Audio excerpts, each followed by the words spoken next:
আমরা অনেকগুলো ঠাকুর দেখেছি, কিন্তু আমাদের যেটা আর কি মেইন ঠাকুর দেখার উদ্দেশ্য ছিল দুইজনেরই, তো সেইটা এখন দেখতে যাচ্ছি। তো তার মধ্যেই আর কি রাস্তায় যে কটা ঠাকুর পড়েছে সব কটাই দেখেছি। আর এইটা হচ্ছে চন্দ্রকোনা রোডের বিখ্যাত রেলগেট। মানে কি বলবো, আর কিছু বলার নেই, যতবার ক্রস করি ততবার একবার না একবার ঠিক গেটটা পড়েই থাকে।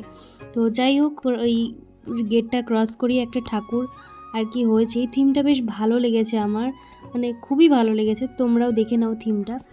আর এখন দেখো ভোর প্রায় 4টে বাজতে যাচ্ছে, এখনও কত লোক ঠাকুর দেখছে।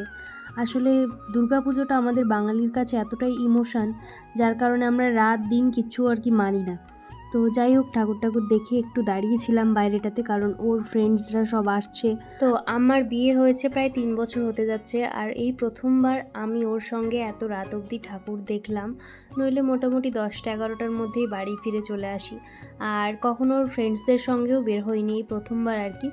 তো এই ঠাকুরটা দেখার পরে আমরা যেই প্যান্ডেলটা দেখার জন্য ওয়েট করেছিলাম সেটা হচ্ছে ধাদিকায় নীলকণ্ঠ ধাম হয়েছিল। তো আগের বছর দেখতে পারিনি, 4 ধাম যখন হয়েছিল এত ভিড় হয়েছিল। আর এখন যেহেতু ভোরবেলা একটু ভিড় কম আছে, তাও দেখো অনেক লোকজন। আর এই থিমটা এত ভালো হয়েছে, মানে সত্যিই লোক এসেছে, প্রচুর লোক এসেছে। মানে বাইরেটায় চকোবারের প্যাকেট যদি পড়ে থাকতে দেখো তোমরাও মানে অবাক হয়ে যাবে। তো আমি আর আমার বর বলাবলি করছি যে সত্যি দেখার মতো করেছে এই থিমটা। প্রত্যেক বছর এই নিয়ে 3 বছর না 4 বছর হচ্ছে, প্রত্যেকটা বছরই বেশ ভালো হচ্ছে। আর এইটাই আর কি আমাদের লাস্ট ঠাকুর দেখা। তো দেখো প্যান্ডেলের ভিতরে কত সুন্দর আর কি সিনারিগুলো, বেশ ভালো লেগেছে। সত্যি কথা বলছি, একদম মানে এই বেস্ট প্যান্ডেল যদি দেখেছি আমরা এটা হচ্ছে ধাদিকার প্যান্ডেল। বছর আমি আরও সন্ধেবেলা এসেছিলাম, তখন বোধহয় 4 ধাম হয়েছিল। এত পরিমাণে ভিড়, লাইন মানে সে 4-5 কিলোমিটার ধরে লাইন রয়েছে, দেখতেই পাইনি, কিন্তু এই বছর দেখেছি।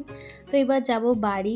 সত্যি বলছি একদম সেরা প্যান্ডেল দেখে নিয়েছি আজকে। তো চলো এবার বাড়ি যাওয়া যাক, চুলের অবস্থা পুরো খারাপ আর ঘুমও পাচ্ছে প্রচুর।